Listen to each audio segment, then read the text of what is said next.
Okay po, topic natin ngayon, kaibigan nyo, di ba? Alam nyo, ngayon, gipit tayo, kaya nagbabago ugali ng mga kaibigan. Lalo na kung bata ka pa, mabilis tayo mauto o maloko. So ito yung mga 16 na ugali o 16 na klase ng tao na dapat mag-ingat tayo o umiwas na tayo. Ito yung mga bad habits nila. Baka meron kayong kaibigan ganito ha. Tingnan natin. Number 1 to 16. Number 1, kung yung kaibigan mo, constant negativity. Lagi siyang negative sa'yo. Okay? Kahit ano ikwento mo sa kanya, laging may masasabing hindi maganda. Dinadown ka lagi. Kahit pa simple, laging dinadown yung mga accomplishments mo. Kung anong project mo, sasabihin, hindi po pwede yan. So, mahirap yung mga laging negative. Baka may inggit pala siya sa'yo. Hindi mo lang alam. Diba? May hidden na galit pala. Number 2, mahilig mag-chismis. Okay? Yung mga kaibigan mong marites ng marites, laging naninira sa ibang tao. Hindi naman nila kilala. Isipin mo, baka isang araw, ikaw nasisiraan nila. Diba? So, kung kaya nila manira sa iba, pwede ka rin nila siraan. Kaya mag-ingat tayo. Number 3, yung mga taong magaling magmanipula. Manipulative behavior. Yung mga gagawa sila ng paraan para mabola ka, mabait muna sa'yo, medyo pinapag-guilty ka, di ba? May iba dyan, paiyak-iyak pa para makakuha ng pera, makautang sa'yo, pang sariling interest, binobola ka lang. So, pag naloko ka na isang beses, dalawang beses, mag-isip ka na, ano na yan? Habit na yan. Nagmamanipulate na yan. Yung mga madrama. Number 4, klase ng tao ang dapat iwasan, yung walang empathy. Ibig sabihin, yung walang awa sa ibang tao. Okay? Wala siyang pake na may nasasaktan, may natatapakan, basta gusto lang niya yung sarili niya. Hindi, delikado yan. Kasi, ang walang empathy, oras na ikaw ang may kailangan, oras na ikaw nahihingi ng tulong, wala na siya. Diba? Pero pag siya ang humihingi ng tulong, ay nandiyan ka, lagi ka tumutulong. Kala mo tutulungan ka. Wala nga empathy. Number 5, bad sign ng kaibigan mo. Disrespectful attitude, walang respeto.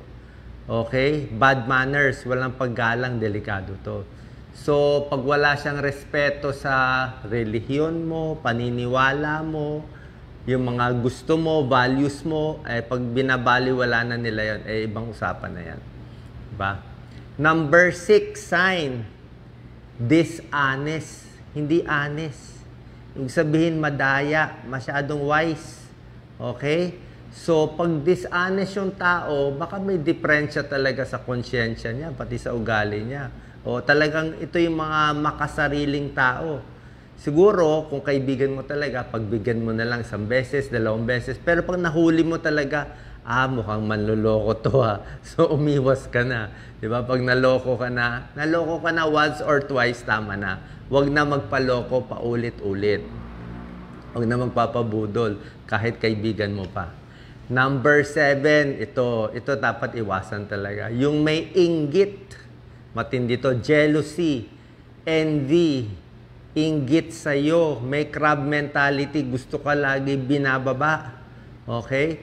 Kung meron kang papakita, accomplishments mo, ayaw niya. Diba?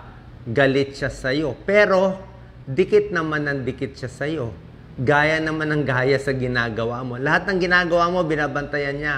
Ginagaya niya lahat, pero sinisiraan ka sa likod. Ibig sabihin, galit siya sa'yo, inggit siya sa'yo, pero believe siya sa'yo. Delikado to.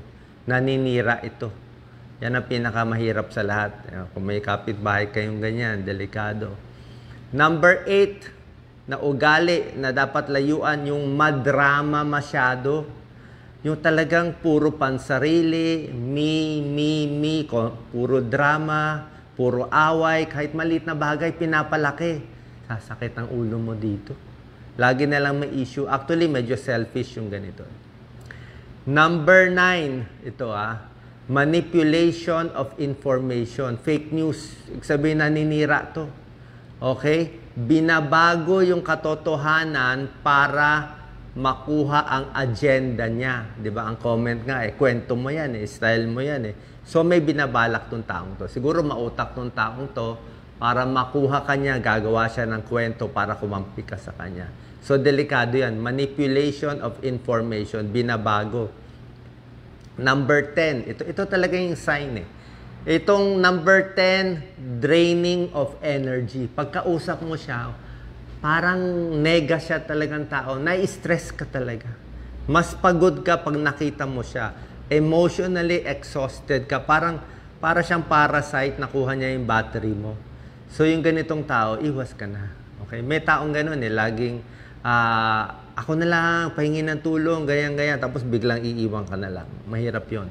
So pag ganyan yung tao, negative, hanap tayo ng positive na tao.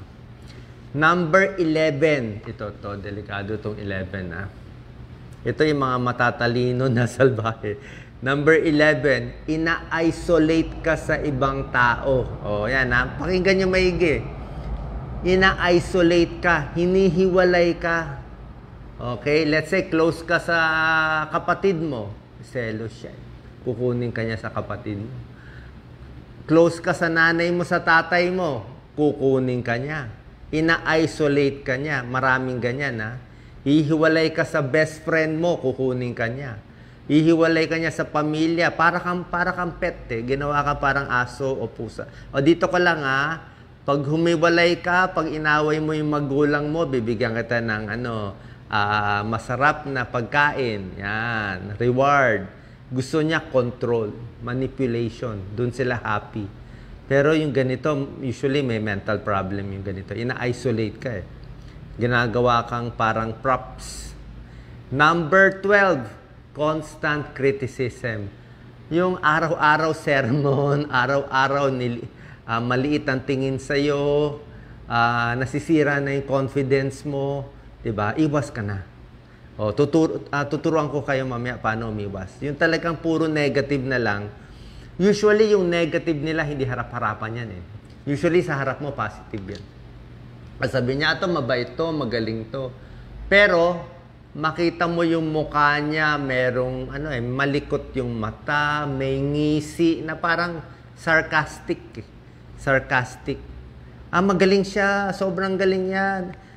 Tumakbo na lang presidente yan, magaling yan. Parang inaasar ka na. Iba ng usapan yun Pinupuri ka, pero inaasar ka. So, wag tayong magpapaloko sa ganon. Constant criticism. Number 13, ito. Maraming ganito. Unreliable behavior. Okay, moody siya. Pabago-bago isip niya. Yung ihip ng hangin. Walang isang salita. Okay? Minsan nandyan, minsan ayaw, nag-commit na, ayaw naman uli, pabago-bago. Wag na, useless. Hindi yayaman yung ganito. Unreliable. Sabihin, pag lang marinig, pag may nakuhang magandang offer, iwas na agad sa'yo. Unreliable. Masamang tao yung ganito. Yung sabihin, selfish siya. Number 14, taking advantage of you. Ito, sobra dami ito. Taking advantage. Pagkainan, ikaw maglilibre. Pag duty, sa'yo yung pinakapangit ng duty. Basta, niloloko ka sa pera, sa oras, sa gamit, sa lahat. Puro one-sided. Alam mo na to. Diba? So, hindi na maayos yung ganito. Tapos magpapakyut lang sa'yo siguro, kunwari. Basta na take advantage ka na. Ako, nagpapalugi ako lagi. Papalugi ako 1, 2, minsan 3 beses. Pero after that, tama na. At least napagbigyan mo siya. Number 15, lack of accountability. Delikado to. Ito yung alam mo ang lack of accountability? Nahuli na siya nagsisinungaling, hindi pa rin aamin. Nahuli na nagnanakaw, wala pa rin. Deny to death. Diba? Delikado yun. Diba? Kasi wala na siyang responsibility. Kahit gumawa siya ng masama, mag-cause siya ng sunog at gulo, hindi aamin. Deny. Deny to death. Delikado yun. Ito, medyo papuntang criminal behavior na tayo. And number 16, nagbago na yung values niya. Nagbago yung paninindigan. Nung bata pa siya, nung classmate pa kayo sa high school, mabait, matulungin, tutulong sa mundo, tutulong sa Pilipinas. Nung tumanda na, nagkapera ng konti, yumabang. Diba? Lumaki ang ulo. Wala ko pinapatamaan. General to. So, nagbago na siya. Marami nagbabago kasi. Oras na makatikim ng, dumami lang yung followers, mayabang na. Kala mo sino na. Diba? So, dumami lang, sumikat lang, na lumalaki ang ulo. Yun ang pinakapangit sa lahat. Diba? Nag-iba ugali. So, pag merong ganito, 16 na ganito, ingat ka na. Ang technique, yung iba aawayin, di ba? Hindi ko naman sabihin awayin nyo yung kaibigan nyo o tung whoever this is, di ba? Lumayo ka na lang padahan-dahan, pasimple ka na lang. Okay? Pwede mo pagbigyan minsan, pero dahan-dahan layo. Kaya kung tatanggalin mo siya sa buhay mo, gawa ka na lang ng reason mo, di ba? Pero pag nakita mo tong taong to, red alert ka na. Kasi alam mong may gagawin siya. Okay? Bukod dito sa 16 na bad signs ng mga ugali na hindi maganda, meron pang isang mas malala. Okay, hinuli ko lang to. Actually, 17 dapat to. Ito yung number 17 na traidor. Okay, dangerous na to. Dapat nilagay ko sa title. Yung signs na tinatraidor ka na ng kaibigan mo. Itong mga kaninang signs, yung binigay ko sa inyo, selfish lang siya. Gusto lang niya makaisa. Pero ito, pabaliktad to. Ina-attack ka na talaga. Tinatraidor ka na. Ano yung mga signs? Sabi ko, change in values yung kanina, di ba? Ito naman, change in behavior. Okay? Tapos, pag ang kwento niya sa'yo, hindi na diretso. Yung kwento niya, paiba-iba na. Minsan, ang kwento ganito. Minsan, ang kwento ganyan. Parang minamanipulate ka na. Nagne-negative comment na siya sa'yo. Okay? Ito pa, meron kang private na information. Yung mga sikreto mo, pinagkakalat. Okay? Yung mga secret mo na dapat ikaw lang, pinagkakalat niya. Yung mga signs nagtatraidor na, biglang galit na lang sa'yo. Galit na lang siya. Marami siyang secret conversation sa ibang tao. Hindi ka sinasali. Alam mo na yon, di ba? At yung obvious dito, kumampi na siya sa kaaway mo. Okay? Kung meron kang kaaway, kinaiinisan, doon na siya nakiklose. At yung pinakamalala ng pagka-traidor, harapan. Yung harapan talagang kampi na doon sa hindi mo ka-okay yan. Flaunting disloyalty. At maraming multiple broken promises. Okay? Alam mo kasi tayo, mabilis tayo mauto kasi dapat maingat tayo sa tao ngayon. Oo.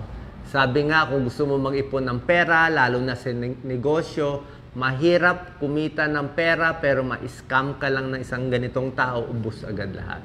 Kahit yung pagod mo, kaibigan mo, lalo na sa mga vulnerable na babae, baka mabola kayo ng lalaki o lalaki na bola ng babae. Either way, delikado. Okay? Either yung pera, pagkatao mo, malugi, dahil dito. Okay? So, ano lang naman to? Warning signs lang naman eh. Pwede naman magbago yung tao eh. Pwede naman magbago, pero sa tingin ko, maliit ang chance magbago eh. Minsan ang tao, pag ganyan ang timplada, ganun talaga. Magbabago lang yung tao kung bumagsak na siya. Pag bumagsak, nag-failure, nagkaroon ng malaking pagsubok, baka medyo bumait-bait. Pero otherwise, pag tuloy-tuloy yung success ng masamang tao, tuloy-tuloy pa rin sila sa paggawa ng masama. Idea lang to. Idea lang para hindi lang kayo maloloko. God bless po.